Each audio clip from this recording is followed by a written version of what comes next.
नमस्ते दोस्तों, book menu में आपका स्वागत है। आज हम डू द इम्पॉसिबल किताब के बारे में बात करने जा रहे हैं, जिसे थिबॉट म्यूराइज ने लिखा है। थिबॉट म्यूराइज एक नॉर्मल लड़का था जो हमेशा अपनी लाइफ में कुछ ना कुछ स्ट्रगल करता रहता था। उसका मन हमेशा बेचैन रहता और वो किसी चीज में फोकस नहीं कर पाता था। डिसिप्लिन मेंटेन करना उसके लिए हमेशा एक प्रॉब्लम रहा। कभी वो पढ़ाई में पीछे रह जाता तो कभी किसी काम को ठीक से पूरा नहीं कर पाता। उसके दोस्तों और फैमिली वाले उसे अक्सर समझाते हैं, लेकिन जय को कोई समझ नहीं आती थी। वो हमेशा सोचता कि शायद उसके अंदर कुछ कमी है और इसलिए वो कभी कुछ एक्स्ट्रॉर्डिनरी नहीं कर पाएगा। जय का दिन बस ऐसे ही निकलता जा रहा था। उसके अंदर एक फ्रस्ट्रेशन थी जो धीरे धीरे बढ़ती जा रही थी।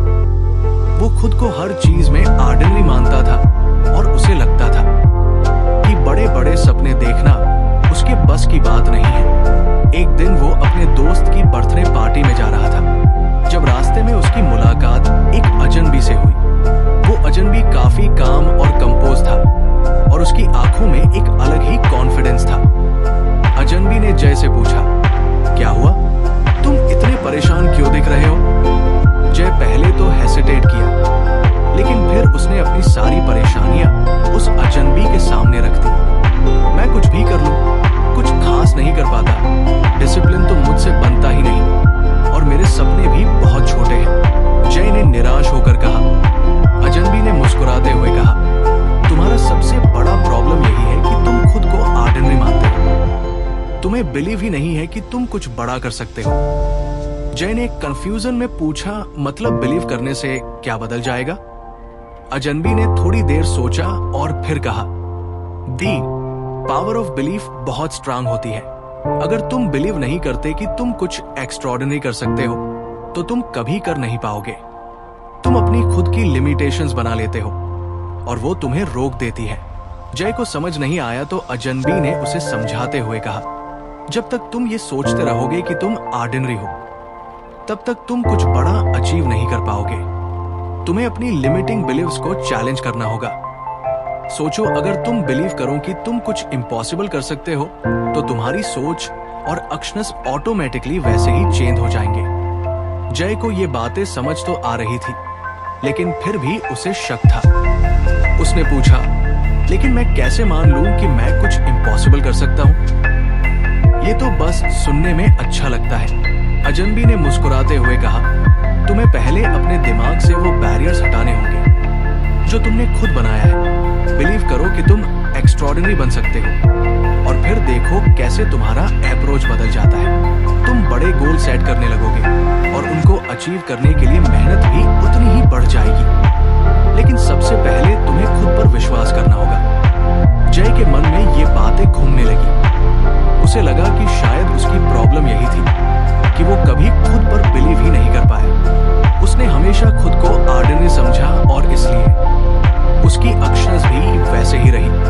अगर वो खुद पर बिलीव करना शुरू कर दे तो शायद वो भी कुछ बड़ा कर सकता है। अजनबी ने उसे समझाया, बड़े लोग सिर्फ इसलिए बड़े नहीं होते क्योंकि उनके पास टैलेंट है। वो इसलिए बड़े होते हैं क्योंकि वो बिलीव करते हैं कि वो कुछ एक्स्ट्रॉर्डिनरी कर सकते हैं। अगर तुम भी बिलीव करोगे तो तुम भी इम्पॉसिबल को पॉसिबल बना सकते हो। जय को अब धीरे धीरे समझ आने लगा था कि उसकी सोच ही उसकी सबसे बड़ी एनिमी रही थी। उसने कभी अपने पोटेंशियल को एक्सप्लोर ही नहीं किया था क्योंकि उसे हमेशा लगा कि वो ऑर्डिनरी है, लेकिन अब वो डिटरमाइन था कि वो अपनी सोच बदलकर कुछ बड़ा अचीव करेगा। उसने खुद से वादा किया कि अब से वो अपने बिलीव्स को चैलेंज करेगा और खुद पर पूरी तरह से ट्रस्ट करेगा। अजनबी ने जाते जाते जैसे कहा, याद रखो, दुनिया में कोई भी बड़ा काम तब तक इम्पॉसिबल लगता है जब तक वो हो नहीं जाता। बिलीव करो और फिर देखो कैसे तुम दुनिया में कुछ एक्स्ट्रॉर्डिनरी इंपैक्ट डाल सकते हो। जय ने उस दिन से अपनी जर्नी शुरू की। वो अपने बिलीव्स को ट्रांसफॉर्म करने में लग गया। अब उसकी नजर सिर्फ बड़ी अचीवमेंट्स पर थी और उसे पूरा भरोसा था कि वो भी एक्स्ट्रॉर्डिनरी बन सकता है। ये सिर्फ शुरुआत थी उसकी एक नई जिंदगी की और अभी उसकी जर्नी में कई चैलेंजेस आने वाले थे। लेकिन जया पहले से ज्यादा कॉन्फिडेंट और फोकस था। जया अब उस अजनबी से मिली बातों पर सोच रहा था। उसने पहली बार महसूस किया था कि उसकी सबसे बड़ी समस्या उसकी सोच थी। उसका खुद पर यकीन न होना। उसे ये बात धीरे धीरे समझ आने लगी थी कि अगर उसे अपनी जिंदगी में कुछ बड़ा करना है तो सबसे पहले उसे अपनी लिमिटिंग बिलीफ्स को हटाना होगा। कुछ दिनों बाद जय उसी रास्ते से गुजर रहा था जहां उसने उस अजनबी से पहली बार मुलाकात की थी। उसके मन में बहुत सारे सवाल थे। वो जानना चाहता था कि आगे क्या करना है। तभी अचानक वही अजनबी फिर से उसे दिखाई दिया। इस बार जय में पहले से कहीं ज्यादा जोश और उत्सुकता थी। अजनबी ने उसे देखते ही पूछा, तो क्या तुमने अपने बिलीव्स को चैलेंज किया? जय ने सिर हिलाते हुए कहा, हाँ, मैंने अब खुद पर थोड़ा विश्वास करना शुरू कर दिया है, लेकिन मुझे अब भी लगता है कि कुछ मिस है। मैं समझ नहीं पा रहा है कि अब आगे क्या करना चाहिए। अजनबी ने मुस्कुराते हुए कहा, तुम सही दिशा में जा रहे हो, लेकिन अब तुम्हें अपने बिलीव्स को और भी गहराई से समझने की जरूरत है। अब मैं तुम्हें एक और महत्वपूर्ण चीज सिखाऊंगा, मेटा बिलीव्स। अगर आपको हमारी फ्री समरी अच्छी लगती है तो आप हमारे चैनल को सब्सक्राइब कर सकते हैं, हमारी मेंबरशिप खरीद सकते हैं या हमें यूपीआई के थ्रू सपोर्ट कर सकते हैं। अब समरी पर वापस चलते हैं। जय ने कंफ्यूजन में पूछा, मेटा बिलीव्स ये क्या होते हैं? अजनबी ने जय को समझते हुए कहा, मेटा बिलीव्स वे फाउंडेशन बिलीव्स होते हैं जो हमारी माइंडसेट और एक्शंस को गवर्न करते हैं। ये बिलीव्स हमारे हर डिसीजन और हर चैलेंज के प्रति हमारे एटीट्यूड को शेप करते हैं। अगर तुम्हारी मेटा बिलीव्स स्ट्रांग और सपोर्टिव है तो तुम किसी भी ऑब्स्टेकल को आसानी से ओवरकम कर सकते हो। लेकिन अगर तुम्हारी मेटा बिलीव्स कमजोर है या नेगेटिव है तो तुम बार बार फंसोगे। मैंने और भी ध्यान से सुना और फिर पूछा, तुम्हें इन मेटा बिलीव्स को कैसे पहचानूं और कैसे स्ट्रांग बनाऊं? अजनबी ने कहा, सबसे पहले तुम्हें ये समझना होगा कि तुम किन चीजों में विश्वास करते हो और वे विश्वास तुम्हारी लाइफ पर कैसे असर डालते हैं। फॉर एग्जाम्पल, अगर तुम ये मानते हो कि तुम हमेशा अनलकी हो तो हर फेल्यूर के बाद तुम्हें यही लगेगा कि तुम्हारी किस्मत खराब है। लेकिन अगर तुम ये बिलीव करते हो कि हर चैलेंज एक लर्निंग अपॉर्चुनिटी है तो तुम हर फेल्यूर से कुछ नया सीखोगे। जय को अब समझ में आने लगा था कि उसकी लाइफ की बहुत सारी प्रॉब्लम्स उसकी खुद की थिंकिंग का रिजल्ट थी। वो अक्सर अपनी असफलताओं का कारण अपनी बैड लक को मानता था। अजनबी ने उसे एक और एग्जाम्पल देते हुए कहा, मान लो कि तुम्हारे पास दो लोग हैं। एक मानता है कि हर समस्या का हल होता है और दूसरा मानता है कि कुछ समस्याएं इतनी बड़ी होती है कि उनका हल संभव ही नहीं है। जब दोनों लोग एक ही चैलेंज फेस करेंगे तो पहले वाला कभी हार नहीं मानेगा और दूसरा जल्दी हार मान लेगा। ये उनकी मेटा बिलीव्स का रिजल्ट है। जय पूरी तरह से समझ चुका था कि उसकी खुद की मेटा बिलीव्स कैसी है। उसने हमेशा चुनौतियों से बचने की कोशिश की क्योंकि उसकी मेटा बिलीव थी कि वो कभी बड़ा काम नहीं कर सकता। लेकिन अब उसे अपनी बिलीव्स को बदलने की जरूरत थी। अजनबी ने आगे कहा, तुम्हें अपनी मेटा बिलीव्स को ग्रोथ और रेजिलियंस पर फोकस करना होगा। ग्रोथ का मतलब है कि तुम हर परिस्थिति में सीखने और आगे बढ़ने के लिए तैयार रहो और रेजिलियंस का मतलब है कि जब भी कोई मुश्किल आए तुम कभी हार मानने को तैयार ना हो। जय ने थोड़ी देर सोचकर कहा, लेकिन क्या ये इतना आसान होगा? मैंने सालों से एक ही माइंडसेट के साथ उसे चेंज करना तो बहुत मुश्किल होगा। अजनबी ने गंभीरता से जवाब दिया, बिल्कुल ये आसान नहीं है, लेकिन ये भी एक प्रोसेसर है। जैसे तुमने पहली बार बिलीव करना सीखा, वैसे ही तुम्हें अपनी मेटा बिलीव्स को भी धीरे धीरे ट्रांसफॉर्म करना होगा। हर दिन, हर चैलेंज के साथ तुम्हें अपनी सोच को रिसेट करना होगा। खुद से पूछो, क्या मेरी बिलीव्स मुझे एम्पावर कर रही है या मुझे पीछे खींच रही है? जय को ये बात काफी प्रैक्टिकल लगी। उसे अब पता था कि उसे अपनी सोच और बिलीव्स को हर दिन, हर सिचुएशन में इवैल्यूएट करना होगा। अजनबी ने एक छोटी सी कहानी सुनाई। किसी समय एक आदमी था जो बहुत सारे फेल्यूर फेस कर चुका था।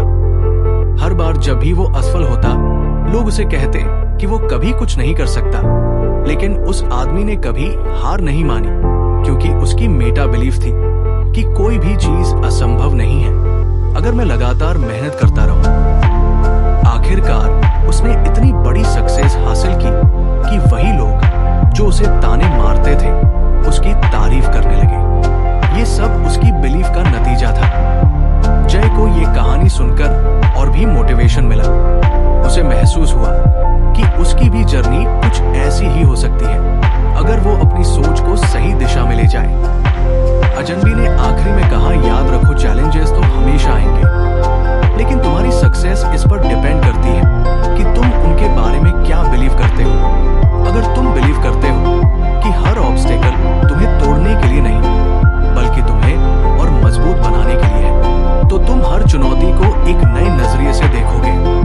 जय ने उस अजनबी से वादा किया कि अब वो अपनी मेटा बिलीव्स को पूरी तरह से चेंज करेगा। वो अब हर प्रॉब्लम को एक अपॉर्चुनिटी की तरह देखेगा और हर फेल्यूर से कुछ ना कुछ सीखेगा। अब जय की जिंदगी में एक नया चैप्टर शुरू हो चुका था। उसने अपने बिलीव्स को, अपने नजरिए को ट्रांसफॉर्म करना शुरू कर दिया था। चैलेंजेस अब भी आते थे, लेकिन अब वो हर चुनौती को एक नई उम्मीद के साथ फेस करता था। उसकी सोच में एक बड़ा बदलाव आ चुका था और वो अब ऑर्डिनरी से एक्स्ट्रॉर्डिनरी बनने की तरफ अपना पहला कदम रख चुका था। जय अब अपनी मेटा बिलीव्स को बदलने के लिए पूरी मेहनत कर रहा था। उसने महसूस किया कि उसकी सोच जो पहले उसे पीछे खींच रही थी, अब उसे आगे बढ़ने में मदद कर रही है। हर चैलेंज के साथ वो खुद से सवाल करता कि उसकी बिलीव्स उसे कैसे प्रभावित कर रही है और उसे किस तरह से आगे बढ़ना चाहिए।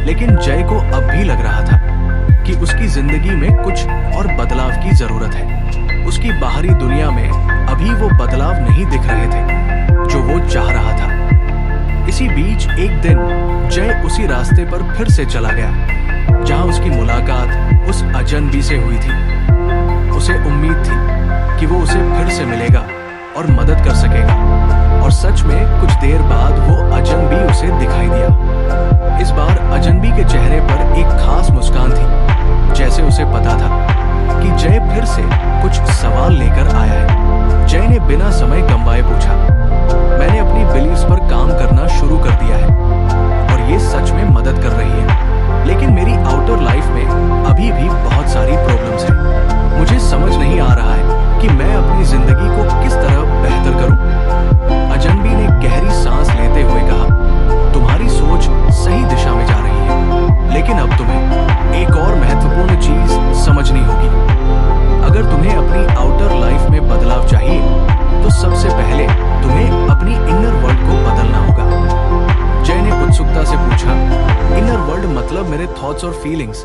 अजनबी ने सिर हिलाते हुए कहा, एग्जैक्टली तुम्हारी सोच, तुम्हारे इमोशंस और तुम्हारा एटीट्यूड, ये सब तुम्हारी इनर वर्ल्ड का हिस्सा है। अगर तुम्हारी इनर वर्ल्ड कैटिक है तो तुम्हारी आउटर वर्ल्ड भी वैसी ही रहेंगी, लेकिन अगर तुम अपनी इनर वर्ल्ड को काम और फोकस्ड बना लो तो तुम्हारी आउटर लाइफ भी उस अनुसार बदल जाएगी। जय थोड़ा सोच में पड़ गया। उसने पूछा, लेकिन मैं अपनी इनर वर्ल्ड को कैसे बदल सकता हूं? मुझे अपनी आउटर प्रॉब्लम्स का सामना करना होता है और वो हमेशा मुझे परेशान करती रहती है। अजनबी ने गंभीरता से समझाया, तुम्हारी आउटर प्रॉब्लम्स का सलूशन तुम्हारी इनर ट्रांसफॉर्मेशन में छुपा है। जब तक तुम खुद को अंदर से बदलने की कोशिश नहीं करोगे, तब तक बाहर की दुनिया में बदलाव मुश्किल होगा। अगर तुम्हें बड़े गोल्स अचीव करने हैं, तो तुम्हें सबसे पहले अपने थॉट्स, इमोशंस और एटीट्यूड पर काम करना होगा। अजनबी ने एक कहानी सुनानी शुरू की। एक किसान था जो हर साल फसल उगाने की कोशिश करता, लेकिन उसकी फसल हमेशा खराब हो जाती। वो हमेशा मौसम, जमीन या बीजों को दोष देता था। एक दिन उसकी मुलाकात एक बुद्धिमान व्यक्ति से हुई, जिसने उसे कहा कि अगर वो अपनी जमीन की देखभाल नहीं करेगा तो कोई भी बीज वहां नहीं उग सकता। किसान ने समझा कि उसकी जमीन ही उसकी इनर वर्ल्ड है। अगर वो उसकी देखभाल नहीं करेगा तो कोई भी फसल उगना मुश्किल है। उसने अपनी जमीन को ठीक करना शुरू किया और धीरे धीरे उसकी फसलें अच्छी होने लगी। जय ने इस कहानी को ध्यान से सुना और समझा कि जैसे किसान को अपनी जमीन ठीक करनी पड़ी, वैसे ही उसे अपनी इनर वर्ल्ड को ठीक करना होगा। अजनबी ने कहा, इनर ट्रांसफॉर्मेशन का मतलब है कि तुम अपने थॉट्स को कंट्रोल करना सीखो। तुम्हारी इमोशंस तुम्हारी एनर्जी का हिस्सा होते हैं, और अगर तुम नेगेटिव इमोशंस जैसे डर, चिंता और गुस्सा को अपने ऊपर हावी होने दोगे तो तुम कभी फोकस नहीं कर पाओगे। लेकिन अगर तुम पॉजिटिव इमोशंस जैसे ग्रैटिट्यूड, लव और क्यूरियोसिटी को अपनी लाइफ में लाओगे तो तुम्हारी एनर्जी और क्रिएटिविटी दोनों बढ़ेंगे। जे ने सिर हिलाते हुए कहा, तो मुझे अपने थॉट्स और इमोशंस को पॉजिटिव बनाना होगा ताकि मैं अपने आउटर गोल्स को अचीव कर सकूं। अजनबी ने मुस्कुराते हुए कहा, और सबसे बड़ी बात यह है कि तुम्हें सेल्फ मास्टरी पर फोकस करना होगा।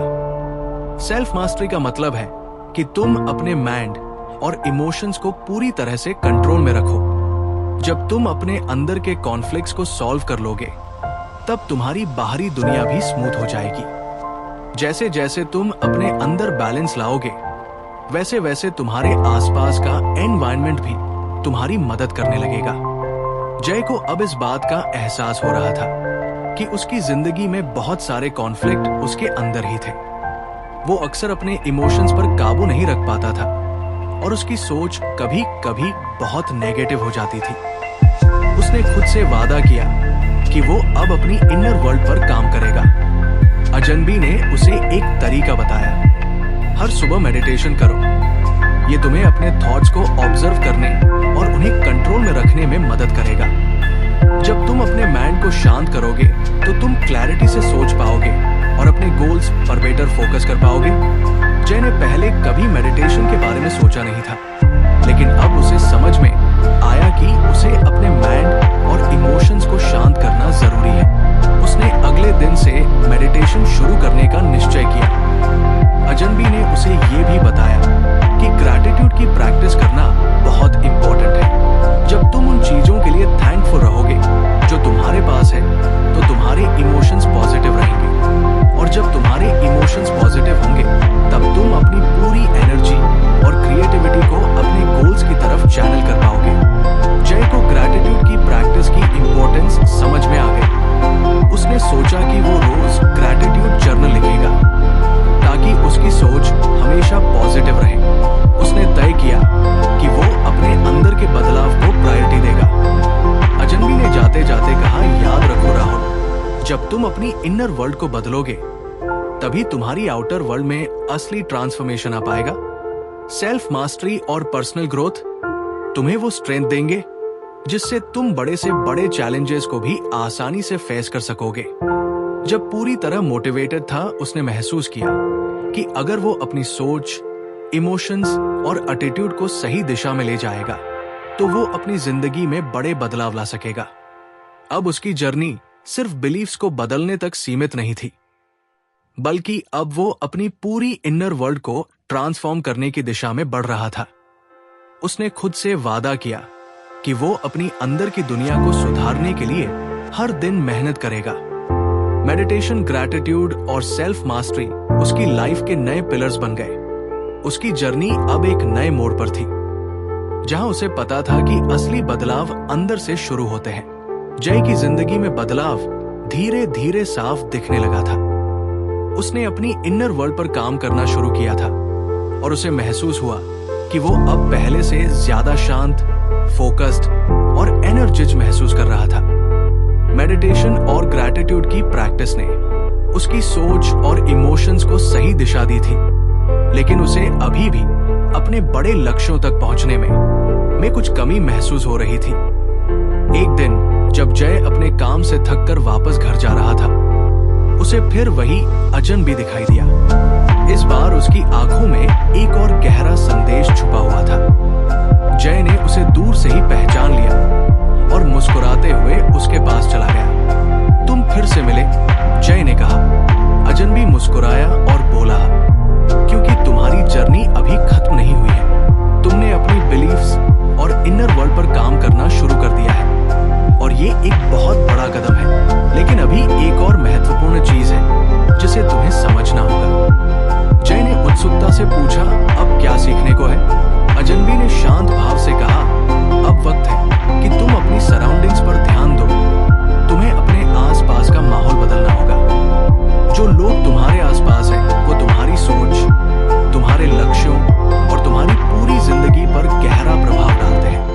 अगर तुम सच में एक्स्ट्रॉर्डिनरी बनना चाहते हो और अपनी लिमिट्स को तोड़ना चाहते हो तो तुम्हें अपने आप को एक्सीलेंस से घेरना होगा।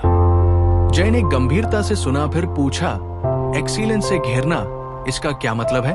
अजनबी ने समझाया, मतलब ये कि तुम्हें ऐसे लोगों के साथ रहना होगा जो खुद अपने अपने क्षेत्रों में एक्सीलेंस की मिसाल हो। वो लोग जो एम्बिशियस है, जो है अचीवर्स है और जो हमेशा आगे बढ़ने की सोचते हैं। जब तुम ऐसे लोगों के साथ समय बिताओगे तो उनकी एनर्जी, उनकी माइंडसेट और उनके गोल्स तुम्हें भी इंस्पायर करेंगे। जय को यह विचार अच्छा लगा, लेकिन वो थोड़ा उलझा हुआ भी था। लेकिन मैं ऐसे लोगों से कैसे मिल सकता हूं? मेरे आसपास तो ज्यादातर लोग ऐसे ही हैं जो बस अपनी जिंदगी को किसी तरह जी रहे हैं। अजनबी ने हल्की हंसी के साथ कहा, देखो, ये जरूरी नहीं कि तुम सीधे ऐसे है अचीवर से मिलो। सबसे पहले तुम अपने आसपास के एनवायरनमेंट को देखो। तुम किस तरह के कंटेंट कंज्यूम कर रहे हो? क्या तुम इंस्पायरिंग बुक्स पढ़ रहे हो? क्या तुम ऐसे लोगों के वीडियो देख रहे हो जो तुम्हें मोटिवेट करें?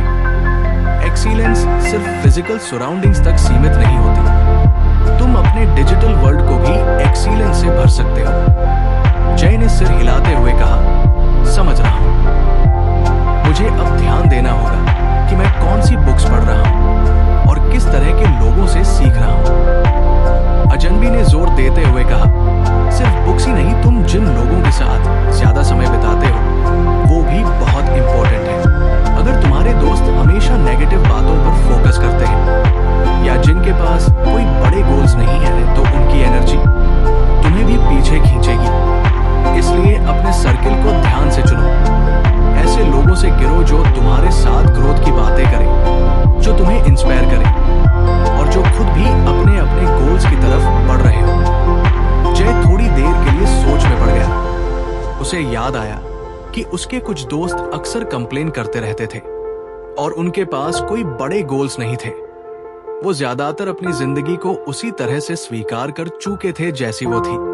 लेकिन अब जय को समझ आ रहा था कि उसे अपनी सराउंडिंग्स को बदलने की जरूरत है। मैं समझ गया, जय ने कहा, लेकिन मैं अपने दोस्तों को कैसे बदलूं? मैं तो उन लोगों को कई सालों से जानता हूं। अजनबी ने गंभीर स्वर में कहा, दोस्तों को बदलने की जरूरत नहीं है, लेकिन ये जरूरी है कि तुम तय करो कि तुम्हें किसके साथ ज्यादा वक्त बिताना है। अगर कोई दोस्त तुम्हें डिमोटिवेट करता है या तुम्हारी ग्रोथ को सपोर्ट नहीं करता तो उनके साथ समय कम बिताओ और ऐसे लोगों की तलाश करो जो तुम्हें इंस्पायर करे। याद रखना, तुम उन 5 लोगों के होते हो जिनके साथ तुम सबसे ज्यादा समय बिताते हो। इसलिए अपने समय को वाइजली इन्वेस्ट करो।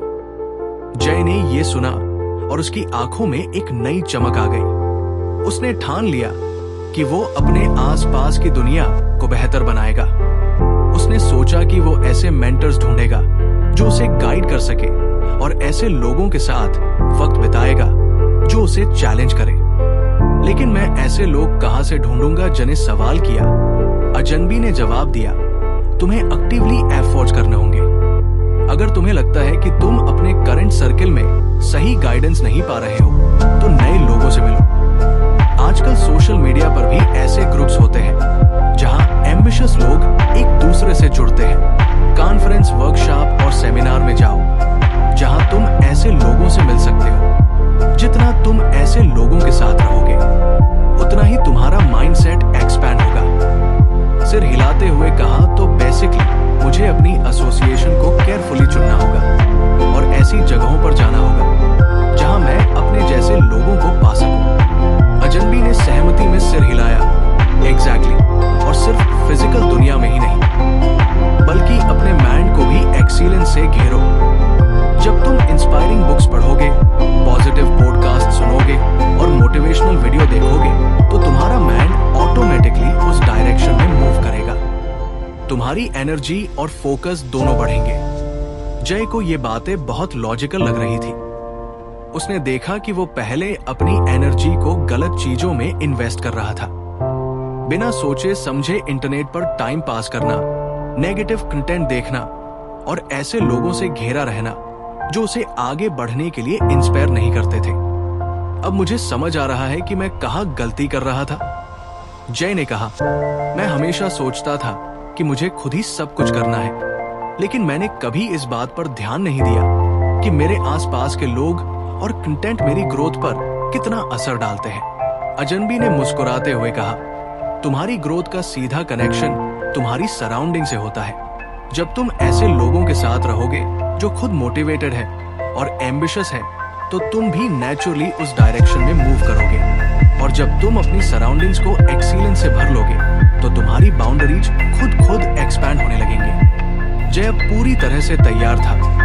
उसने तय कर लिया था कि वो अपनी सराउंडिंग्स को एक्सीलेंस से भर देगा।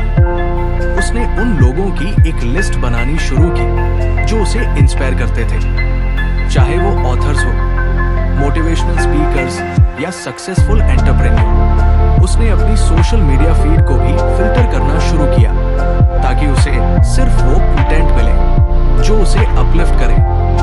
उसने अपने कुछ दोस्तों से थोड़ी दूरी बनानी शुरू की जो उसे हमेशा डिमोटिवेट करते थे। अगले कुछ हफ्तों में जय ने अपने लाइफ में कई बदलाव किए। उसने न्यू फ्रेंड्स बनाए जो एम्बिशियस थे और जिन्होंने उसकी थिंकिंग को चैलेंज किया। उसने नई बुक्स पढ़नी शुरू की जो उसके माइंडसेट को ग्रो करने में मदद कर रही थी। और सबसे बड़ी बात, उसने अपने आप को उन चीजों से घेर लिया जो उसे मोटिवेट करती थी और उसकी ग्रोथ को सपोर्ट करती थी। अजनबी ने जाते जाते जय को एक आखिरी सलाह दी, सराउंड योरसेल्फ विद एक्सीलेंस और देखो कैसे तुम्हारी जिंदगी बदलती है। तुम जितनी एक्सीलेंस अपनी लाइफ में लाओगे, उतने ही बड़े गोल्स अचीव कर पाओगे। अब तुम्हारी जर्नी असली रूप से शुरू हो चुकी है। जय ने अपनी जर्नी को और भी ज्यादा उत्साह के साथ कंटिन्यू किया। उसे पता था कि असली स्ट्रेंथ सिर्फ उसकी इनर वर्ल्ड में ही नहीं थी, बल्कि उसकी सराउंडिंग्स का भी उसकी सक्सेस पर गहरा असर था। अब उसकी जिंदगी का हर पहलू एक्सीलेंस की ओर बढ़ रहा था और वो अपनी लिमिट्स को तोड़कर आगे बढ़ने के लिए पूरी तरह तैयार था।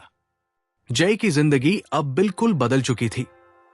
उसने अपने आसपास की दुनिया को एक्सीलेंस से भर लिया था। वो अब ऐसे लोगों के साथ था जो उसे इंस्पायर करते थे और जिनसे वो लगातार सीख रहा था। उसकी सोच पहले से कहीं ज्यादा खुल चुकी थी और वो अपने बड़े लक्ष्यों को लेकर और भी ज्यादा गंभीर हो गया था। लेकिन कुछ ऐसा था जिसे वो अब भी मिस कर रहा था, अपनी प्रोडक्टिविटी को अगले स्तर तक कैसे ले जाए ताकि वो अपने जीवन में और भी बड़े बदलाव कर सके। एक दिन जब जय अपने नए रूटीन के साथ काफी अच्छा महसूस कर रहा था, वो फिर से उसी अजनबी से टकरा गया। इस बार अजनबी ने उसे देखकर मुस्कुराते हुए कहा, तुम्हारी जर्नी काफी दूर आ चुकी है, लेकिन अभी और भी कुछ है जो तुम्हें सीखना बाकी है। जय ने उत्सुकता से कहा, मैंने अपनी सराउंडिंग्स को बदल लिया है और अब मैं खुद को काफी ज्यादा मोटिवेटेड महसूस करता हूँ, लेकिन मैं जानता हूँ कि अभी और कुछ सीखना बाकी है। अब क्या सीखने की बारी है? अजनबी ने गहरी सांस लेते हुए कहा, अब वक्त आ गया है कि तुम टेक्नोलॉजी को लेवरेज करना सीखो। ये 21वीं सदी है और अगर तुम सच में एक्स्ट्रॉर्डिनरी बनना चाहते हो और अपने काम का इम्पैक्ट बढ़ाना चाहते हो, तो तुम्हें टेक्नोलॉजी को समझना और उसे अपने फायदे के लिए इस्तेमाल करना सीखना होगा। जय थोड़ा चौंक गया। उसने टेक्नोलॉजी के बारे में तो सुना था, लेकिन उसे कभी इस अगल से नहीं देखा था। टेक्नोलॉजी पर मैं तो अभी अपनी सोच और सराउंडिंग्स पर काम कर रहा हूँ। इसका मेरी प्रोडक्टिविटी से क्या लेना देना? अजनबी ने समझाया, टेक्नोलॉजी सिर्फ गैजेट्स और मशीन्स नहीं है। ये एक ऐसा टूल है जो तुम्हारी प्रोडक्टिविटी को कई गुना बढ़ा सकता है। अगर तुम इसे सही तरह से इस्तेमाल करोगे तो तुम टास्क को ऑटोमेट कर सकते हो, अपनी एफिशिएंसी बढ़ा सकते हो और उन कामों पर ज्यादा ध्यान दे सकते हो जो असल में इंपॉर्टेंट है। और जब तुम ऐसा करोगे तो तुम्हारे पास और भी ज्यादा वक्त और एनर्जी होगी ताकि तुम इम्पैक्टफुल काम कर सको।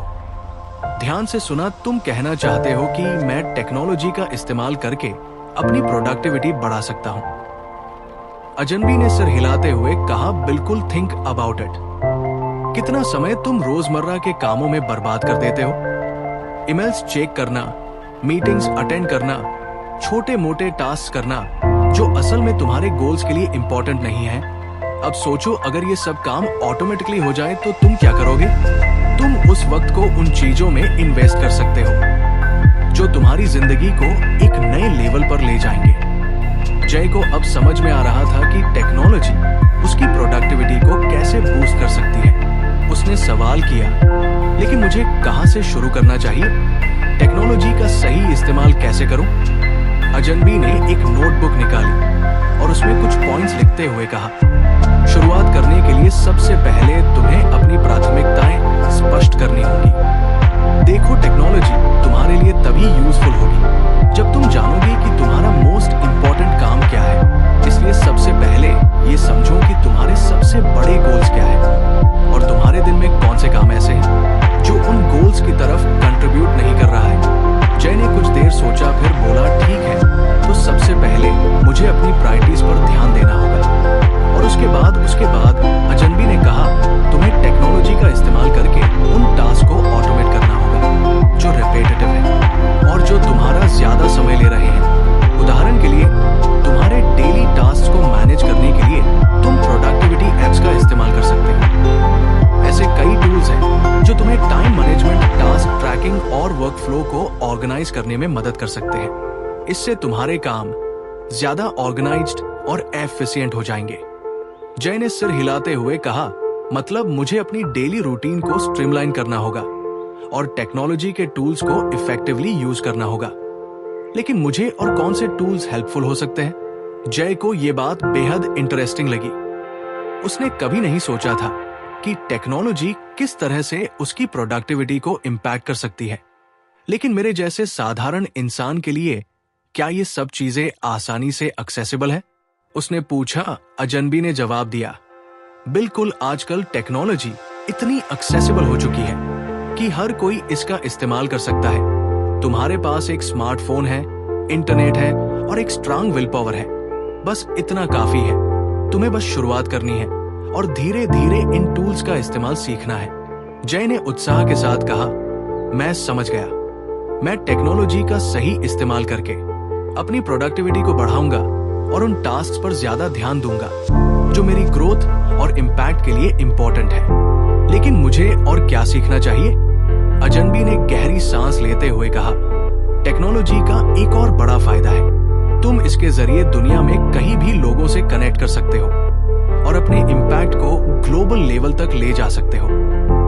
सोशल मीडिया प्लेटफॉर्म्स और नेटवर्किंग टूल्स का सही इस्तेमाल करके तुम अपने काम को दुनिया के सामने शोकेस कर सकते हो और उन लोगों तक पहुंच सकते हो जो तुम्हारी स्किल्स और नॉलेज से बेनिफिट ले सकते हैं। जय की आंखों में चमक आ गई। उसे अब समझ में आ रहा था कि टेक्नोलॉजी सिर्फ प्रोडक्टिविटी के लिए नहीं बल्कि इम्पैक्ट बढ़ाने के लिए भी कितनी जरूरी हो सकती है। उसने कहा, मतलब टेक्नोलॉजी सिर्फ मेरे पर्सनल कामों को ऑर्गेनाइज करने में मदद नहीं करेगी बल्कि मुझे उन लोगों तक पहुंचने में भी मदद करेगी जो मेरे काम से इंस्पायर हो सकते हैं। एग्जैक्टली, अजनबी ने कहा, तुम डिजिटल टूल्स और प्लेटफॉर्म्स का इस्तेमाल करके अपने काम को एम्पलीफाई कर सकते हो। आज की दुनिया में टेक्नोलॉजी के जरिए कुछ भी इम्पॉसिबल नहीं है। तुम अपने नॉलेज को एक वाइडर ऑडियंस तक पहुंचा सकते हो और अपने काम का इम्पैक्ट बढ़ा सकते हो। जय ने सोचा कि उसे अब अपनी प्रेजेंस को भी डिजिटल प्लेटफॉर्म्स पर बढ़ाना होगा। उसने फैसला किया कि वो अपने स्किल्स और नॉलेज को शेयर करने के लिए सोशल मीडिया का सही इस्तेमाल करेगा ताकि उसकी जर्नी और भी लोगों तक पहुंच सके। उसने ये भी सोचा कि वो अपनी वेबसाइट बनाएगा जहां वो अपनी लर्निंग को शेयर कर सके और लोगों को इंस्पायर कर सके। अजनबी ने जाते जाते कहा, टेक्नोलॉजी का सही इस्तेमाल करके तुम अपनी प्रोडक्टिविटी और इम्पैक्ट दोनों को बढ़ा सकते हो। रिमेंबर, जो लोग टेक्नोलॉजी को इग्नोर करते हैं वो पीछे छूट जाते हैं। तुम्हें इसका लेवरेज लेना है ताकि तुम एक्स्ट्रॉर्डिनरी बन सको और दुनिया पर अपना इम्पैक्ट छोड़ सको। जय ने पूरी तरह से ठान लिया था कि वो अब टेक्नोलॉजी का इस्तेमाल करके अपनी प्रोडक्टिविटी को बढ़ाएगा और अपना इम्पैक्ट ग्लोबल लेवल तक ले जाएगा। उसने तुरंत अपने दिन के टास्क को एनालाइज करना शुरू किया और देखा कि कौन से टास्क रिपीटेटिव हैं जिन्हें वो ऑटोमेट कर सकता है। उसने नए प्रोडक्टिविटी टूल्स को एक्सप्लोर किया और अपने काम को एफिशिएंटली मैनेज करने के लिए उन्हें इम्प्लीमेंट किया। अब जय का जीवन पूरी तरह ऑर्गेनाइज्ड था। वो हर दिन टेक्नोलॉजी का इस्तेमाल करके अपना समय बचा रहा था और उसे उन कामों में इन्वेस्ट कर रहा था जो उसके लक्ष्यों को डायरेक्ट सपोर्ट कर रहे थे। उसकी एफिशिएंसी बढ़ गई थी और उसने महसूस किया कि अब उसके पास और भी ज्यादा समय था जिससे वो अपने बड़े गोल्स की ओर बढ़ सके।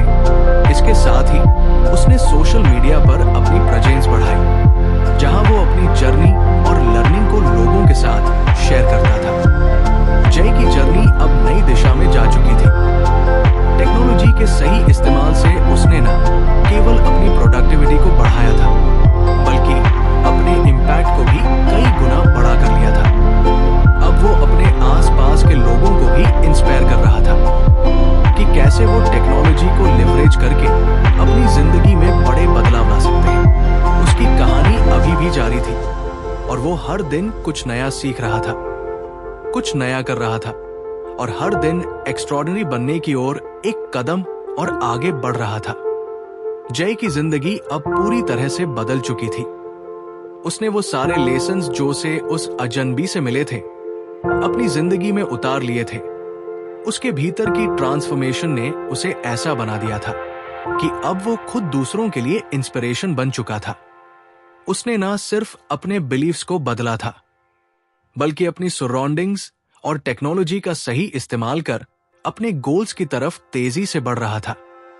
जय ने उसे देखकर खुशी से कहा, तुम फिर से आ गए, अब मुझे और क्या सीखना बाकी है। अजनबी ने उसकी तरफ ध्यान से देखा और कहा, अब तुमने हर वो चीज सीख ली है जो तुम्हें एक्स्ट्रॉर्डिनरी बनने के लिए चाहिए थी, लेकिन एक आखिरी लेसन अब भी बाकी है जो तुम्हारी जर्नी को पूरा करेगा। जय ने चौंकते हुए कहा, आखिरी लेसन, और वो क्या है? अजनबी ने धीरे से कहा, ये लेसन है गिविंग बैक। तुम्हें अब ये समझना होगा कि जितना तुमने इस जर्नी में सीखा है उसे वापस इस दुनिया को देना भी उतना ही जरूरी है। अपनी नॉलेज, स्किल्स और रिसोर्सेज को दूसरों के साथ शेयर करना ही तुम्हारी असली विक्ट्री होगी। जय चुपचाप सुनता रहा। गिविंग बैक ये कॉन्सेप्ट उसके लिए नया था, लेकिन अब जब उसने सुना तो उसे ये बात बेहद मीनिंगफुल लगी। उसने खुद के अंदर झांका और महसूस किया कि जितनी सक्सेस उसने पाई थी